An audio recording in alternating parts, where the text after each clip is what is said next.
तालिबानी सब सोच रहे थे कि अमेरिका की फौज हटे तो इनको हम दिखाएं, और यहां बैठे तालिबान सोच रहे हैं कि ये योगी मोदी हटें और हम इनको मजा चखाएं।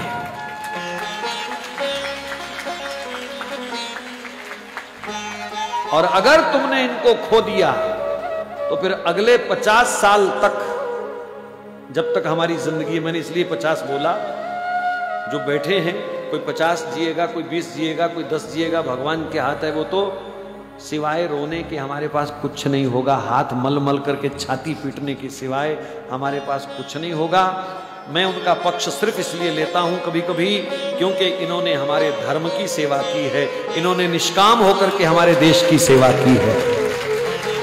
ये वंशवाद को लेकर के नहीं लड़ रहे, इन्होंने अपने बच्चों के नाम एफडीआं नहीं कराई हैं, इन्होंने कोई अपने 800 करोड़ के बंगले नहीं बनाए हैं, इन्होंने कोई इत्र की फैक्ट्रियां भी नहीं लगाई हैं। इनका जो कुछ है वो देश के लिए है, देश के हित में है। एक प्रधानमंत्री की मां और 10 बाई 10 के कमरे में रहती हो तो उस बंदे के तो चरण धो के पीने चाहिए हिंदू समाज को।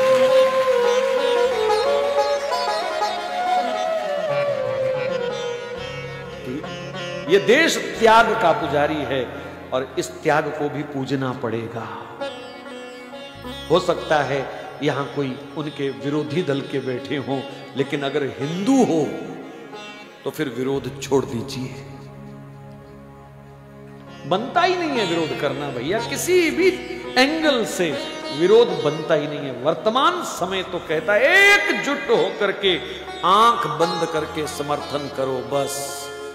जो मेरे देश के साथ खड़ा है, जो मेरे धर्म के साथ खड़ा है, जो रामकृष्ण के साथ खड़ा है, जो गाय माता के साथ खड़ा है, हमको उसी के साथ खड़े होना है, बस बात खत्म।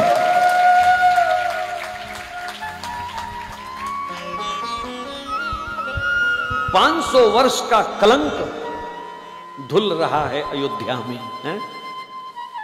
और फिर भी हम दूसरा कोई चिंतन दिमाग में लाएं तो ये बदकिस्मती के सिवाय और कुछ नहीं है।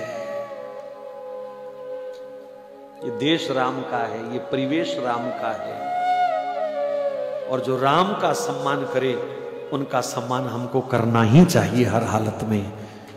कोई दूसरी राय नहीं है, बात खत्म।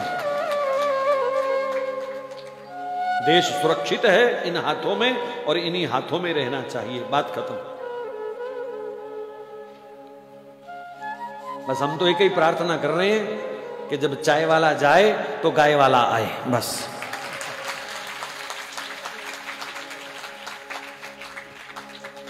और कोई मंशा नहीं है, बस। ये परमात्मा ऐसी विभूतियों को कभी कभी कृपा करके भेजता है। धनुष बाण लेके स्वयं वो बहुत इमरजेंसी में आता है, अपनी विभूतियों को वो भेजता है। पर ये भी विभूतियां हैं हमारी, इसलिए आंख बंद करके समर्थन करना चाहिए।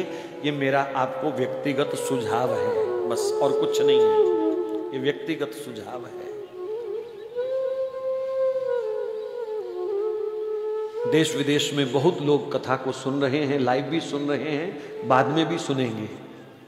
मैं सबको प्रार्थना कर रहा हूं, कम से कम अपना हित पहचानने की आदत डाल लो अब।